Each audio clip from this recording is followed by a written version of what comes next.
On a passé du temps avec des jeunes musulmans. On a partagé leurs moments de joie, leurs discussions sérieuses et même leurs blagues. On a voulu comprendre ce qui se cache derrière leurs mots, leurs expressions et leurs habitudes linguistiques. On a écouté, on a observé, on a pris des notes. Chaque mot, chaque expression avait une histoire, une signification profonde. On a découvert un monde riche en culture et en traditions. Aujourd'hui, on vous révèle enfin leur jargon secret. Vous allez voir, c'est fascinant et plein de surprises. Préparez-vous, ça risque de vous surprendre. Premier mot, Inch'Allah. Ce mot est souvent utilisé dans les conversations quotidiennes. Vous l'avez sûrement déjà entendu. Inch'Allah est une expression courante qui peut sembler mystérieuse pour ceux qui ne la connaissent pas. Ça ressemble presque à un code secret, mais ça veut juste dire « si Dieu le veut ». C'est une manière de reconnaître que, malgré nos plans et nos efforts, le résultat final est entre les mains de Dieu. En gros, c'est une façon élégante de dire « je vais essayer, mais on sait jamais ». C'est une expression d'humilité et de foi. Deuxième mot, Mashallah.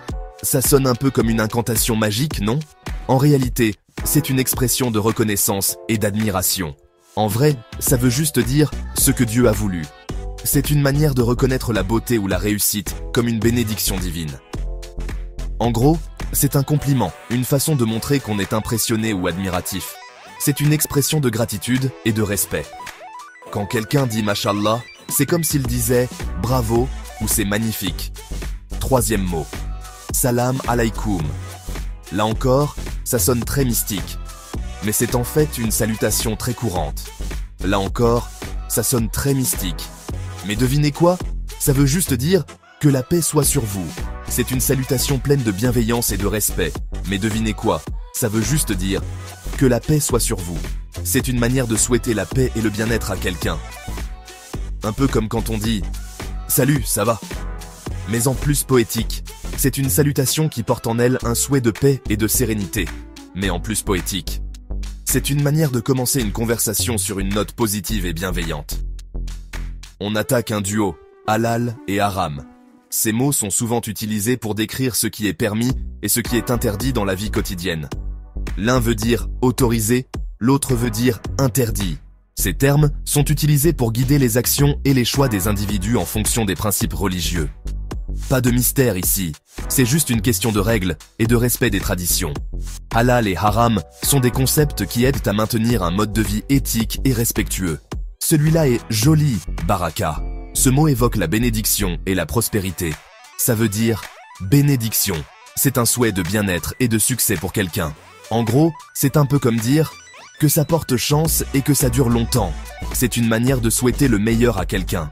Alors celui-ci mérite une vraie explication. Djihad. Très souvent mal compris, ce mot signifie avant tout effort ou lutte intérieure. Très souvent mal compris, ce mot signifie avant tout effort ou lutte intérieure. C'est un concept qui englobe la lutte personnelle pour s'améliorer et surmonter les défis. Par exemple, lutter contre sa flemme pour réussir un examen. C'est une forme de djihad. C'est une lutte personnelle pour atteindre un objectif. C'est une forme de djihad. C'est une manière de se dépasser et de s'améliorer. Alors voilà, on a infiltré, on a déchiffré. Mais qu'est-ce qu'on a trouvé au final? Des mots simples. Des mots qui reflètent des valeurs profondes et universelles. Des mots de paix, de bénédiction, de respect et d'encouragement. Ces mots sont des ponts entre les cultures et les croyances. Rien de secret, rien de dangereux, juste des valeurs universelles que finalement on partage tous. Ces mots sont des expressions de notre humanité commune. Juste des valeurs universelles que, finalement, on partage tous. Ils nous rappellent que, malgré nos différences, nous avons beaucoup en commun. Alors, la prochaine fois que vous entendrez ces mots autour de vous, souvenez-vous de cette vidéo. Rappelez-vous de la richesse et de la beauté de ces expressions. Et surtout, Salam alaykoum. Que la paix soit sur vous, aujourd'hui et toujours. Si cette vidéo vous a plu, partagez-la, laissez un commentaire et abonnez-vous pour d'autres contenus éducatifs. Nous avons encore beaucoup à partager avec vous. Laissez un commentaire et abonnez-vous pour d'autres contenus éducatifs et un peu marrants. Nous aimons vous faire sourire tout en vous apprenant quelque chose de nouveau. Merci d'avoir regardé. Nous espérons que vous avez apprécié cette plongée dans le jargon des jeunes musulmans. À bientôt pour de nouvelles découvertes.